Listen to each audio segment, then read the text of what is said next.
आपका अब तक टीवी में। आइए डालते हैं आज की खास खबरों पे एक नजर। विधायक के दरवाजे पर खड़ी बोलेरो की चोरी, मचा हड़कंप। जनपद गोरखपुर घनघटा विधानसभा के विधायक अगलू प्रसाद चौहान की बोलेरो रात में दरवाजे पर खड़ी कर सोने चले गए थे, तभी चोरों ने बोलेरो की चोरी कर ले गए। घटना की सूचना सुबह पुलिस पाते ही जांच शुरू कर दिया है। बैंक कैसे उड़ा रही हैं धज्जियां याबा। जनपद सीतापुर के थाना रामपुर मथुरा अंतर्गत गोंडा देवरिया के इलाहाबाद बैंक का है, जहां पर सरकार व आरबीआई के आदेश अनुसार बोर्ड तो लगा है, परंतु अन्य कोई भी जानकारी नहीं दी गई है, जिससे साफ ज्ञात होता है कि बैंक अधिकारी खुलेआम उड़ा रहे हैं सरकार की धज्जियां। हजरत मलंग शाह बाबा का उर्स संपन्न। जनपद श्रावस्ती के अंतर्गत मल्लाहीपुर के क्षेत्र मिर्जापुर मंगल शाह बाबा की मजार पर लगने वाला मेला गत वर्ष की भांति इस वर्ष भी संपन्न हुआ, जहां पर सभी जाति और धर्म के लोगों ने मेले में पहुंचकर बाबा की मजार पर माथा टेक कर आशीर्वाद प्राप्त करना चाहा। वहीं पर सुरक्षा के कड़े इंतजाम किए गए थे। तुलसीपुर रेजिडेंस 2 मंजिल बिल्डिंग हुई सील। हमारे संवाददाता सपना ठाकुर के अनुसार जनपद मथुरा के थाना गोवर्धन में बनी तुलसी रेजिडेंस में आज विकास प्राधिकरण के अधिकारियों ने पहुंचकर सील कर दिया है, जो आज चर्चा का विषय बना हुआ है। जहां पर भाजपा सरकार यूपी सरकार पर भ्रष्टाचार व गुंडा राज का आरोप लगा रही है, वहीं पर यूपी सरकार भ्रष्टाचार का आरोप लगा कर भाजपा का मुंह बंद करना चाहती है। केंद्र सरकार, यह बात उस समय सामने आई जिस समय रेल विभाग द्वारा यात्री के दौरान सुरक्षा में तैनात सुरक्षा कर्मियों द्वारा यात्रियों से सीट देने के नाम पर अवैध वसूली की जा रही है।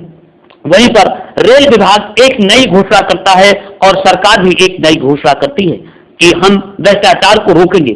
देखें रत्नेश कुमार की यह रिपोर्ट कि किस प्रकार हो रही है अवैध वसूली। मोदी और अखिलेश पर गरजी माया, कहा सपा का काम नहीं अपराध बोलता है। हमारे रिपोर्टर सत्यनारायण चौरसिया व डॉक्टर श्याम बिहारी के अनुसार पूर्व मुख्यमंत्री बसपा की राष्ट्रीय अध्यक्ष मायावती ने मोदी सरकार पर जमकर निशाना साधते हुए कहा कि भाजपा सरकार में जनता अपने ही पैसा पाने के लिए सारा दिन बैंक में लगी रही। वहीं पर एक रोटी जून के लिए आज हमारे भाई बहन त्राह कर रहे हैं। वहीं पर भाजपा सरकार 15 लाख रुपए गरीबों के खाते में डालने का वादा किया था और अच्छे दिन आने का वादा किया था। आज वही जनता त्राह कर रही है।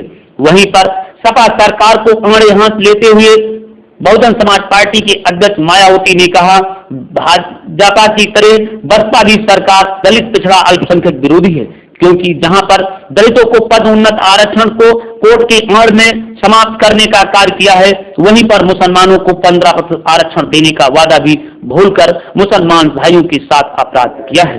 इतना ही नहीं, काम बोलता है, विकास नहीं बल्कि अपराध बोलता है। मैं चाहता हूं कि बहुजन समाज पार्टी के साथ आए, बहुजन समाज पार्टी का साथ दें। यूपी का चुनाव जैसे जैसे बीत रहा है, वैसे वैसे मोदी को बुखार सता रहा है। यह बात गाजीपुर जनपद में एक चुनावी जनसभा को संबोधित करते हुए मुख्यमंत्री उत्तर प्रदेश अखिलेश यादव ने कहा, सपा सरकार सदैव गरीबों का विकास किया है, जनता के विकास के लिए पूरा ध्यान दिया है, युवाओं को प्रशिक्षण देकर के रोजगार मुहैया कराने के अवसर खोले हैं। वहीं पर खुले आसमान में जीवन बिताने वालों को लोहिया आवास और वृद्ध और गरीबों को समाजवादी पेंशन, बेरोजगारों को बेरोजगारी भत्ता, छात्रों को लैपटॉप और लखनऊ में मेट्रो ट्रेन देकर के जनता को साथ दिया है। वहीं पर मुख्यमंत्री अखिलेश यादव ने भाजपा को आड़े हाथ लेते हुए कहा कि भाजपा के 3 साल करीब बीत रहे हैं, मोदी सरकार आज तक क्या कार्य किए हैं, गरीबों के पैसे छीनकर अपनी तिजोरी में भर लिए हैं। इतना ही नहीं, उन्होंने ये भी आरोप लगाया है कि मोदी मन की बात तो करते हैं मगर काम की बात नहीं करते हैं। कितने शहीदों के घर गए मोदी यह भी नहीं बता पा रहे हैं। इतना ही नहीं, विकास के सारे जुमले भारतीय जनता पार्टी के झूठे और झूठी पार्टी है। वहीं पर बहुजन समाज पार्टी को आड़े हाथ लेते हुए कहा, बहुजन समाज पार्टी भ्रष्टाचार और घोटाले की पार्टी है, इसलिए जो भी काम हुआ है या विकास हुआ है वह मात्र समाजवादी पार्टी में।